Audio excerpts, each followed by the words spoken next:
नवरात्रि में माँ दुर्गा के 9 रूपों की पूजा करने का बहुत महत्व है।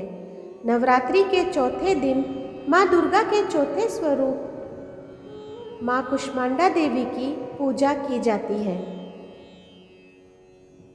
इस साल शारदीय नवरात्रि की शुरुआत 15 अक्टूबर से हो गई है। नवरात्रि में माँ दुर्गा के 9 रूपों की पूजा करने का बहुत महत्व है। घट स्थापना के साथ ही नवरात्रि के पहले दिन माँ शैलपुत्री, दूसरे दिन माँ ब्रह्मचारिणी, तीसरे दिन माँ चंद्रघंटा की पूजा की जाती है और चौथे दिन माँ दुर्गा के चौथे स्वरूप माँ कुष्मांडा देवी की पूजा की जाती है। माना जाता है कि कुष्मांडा देवी की पूजा करने से हर तरह के दुखों से छुटकारा मिल सकता है और धन संपदा की प्राप्ति होती है। इस बार माँ कुष्मांडा देवी की पूजा 18 अक्टूबर को की जाएगी। चलिए जानते हैं इस दिन किस विधि से करें पूजा। नवरात्रि के चौथे दिन माँ कुष्मांडा की पूजा की जाती है। ऐसा माना जाता है कि जब सृष्टि की रचना नहीं हुई थी तो फिर इन्होंने मुस्कुराते हुए सृष्टि की रचना की थी।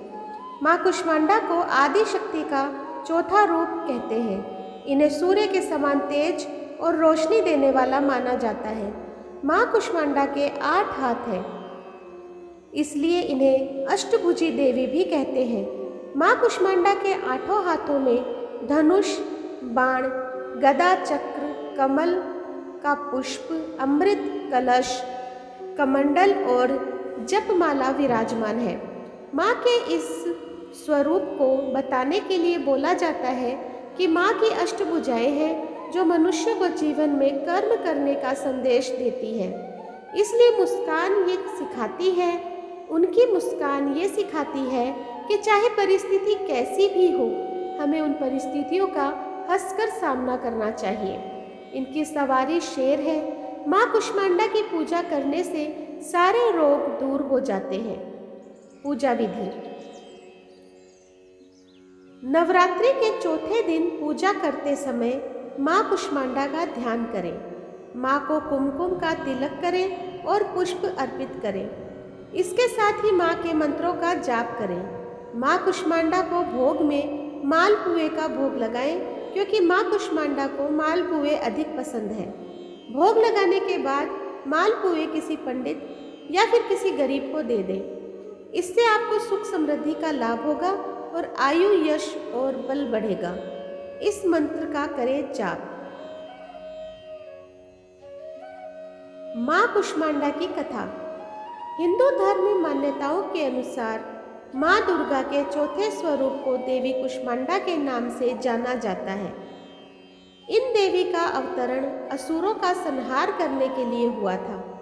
वही माना जाता है कि जब इस संसार का अस्तित्व नहीं था और चारों ओर अंधेरा छाया हुआ था, तब इस सृष्टि को उत्पन्न करने का कारण देवी के चौथे स्वरूप को यानी कि माँ कुष्मांडा के नाम से जाना जाता है। इसी कारण माँ कुष्मांडा को ही आदि स्वरूपा कहा जाता है। देवी की 8 भुजाओं में क्रमशः कमंडल, धनुष, बाण, शंख, चक्र, गदा, सिद्धियां, निधियों से युक्त जप की माला और अमृत कलश सुशोभित है। पौराणिक कथाओं के अनुसार देवी कुष्मांडा के शरीर की चमक सूर्य के समान है। मान्यता है कि कोई सच्चे मन से देवी कुष्मांडा की पूजा पाठ करता है, उससे माँ प्रसन्न होकर समस्त रोग शोक का नाश कर देती है। साथ ही इनकी भक्ति से मनुष्य के बल, आयु, यश और स्वास्थ्य में वृद्धि होती है। माँ कुष्मांडा का मंत्र। या देवी सर्वभूतेषु कुष्मांडा रूपेण संस्थिता नमस्तस्यै नमस्तस्यै नमस्तस्यै नमो नमः। इस मंत्र का 108 बार जाप जरूर करना चाहिए। तो दोस्तों, आज मैंने आपको शारदीय नवरात्रि के चौथे दिन माँ कुष्मांडा की जो कथा है वो सुनाई है। आपको कैसी लगी मुझे कमेंट बॉक्स में ज़रूर बताइएगा। जो लोग मेरे चैनल पे नए हैं प्लीज़ सब्सक्राइब कर दीजिए, लाइक कीजिए, शेयर कीजिए अपने दोस्तों और परिवार में, और इसी तरह मेरा सहयोग करते रहें। धन्यवाद।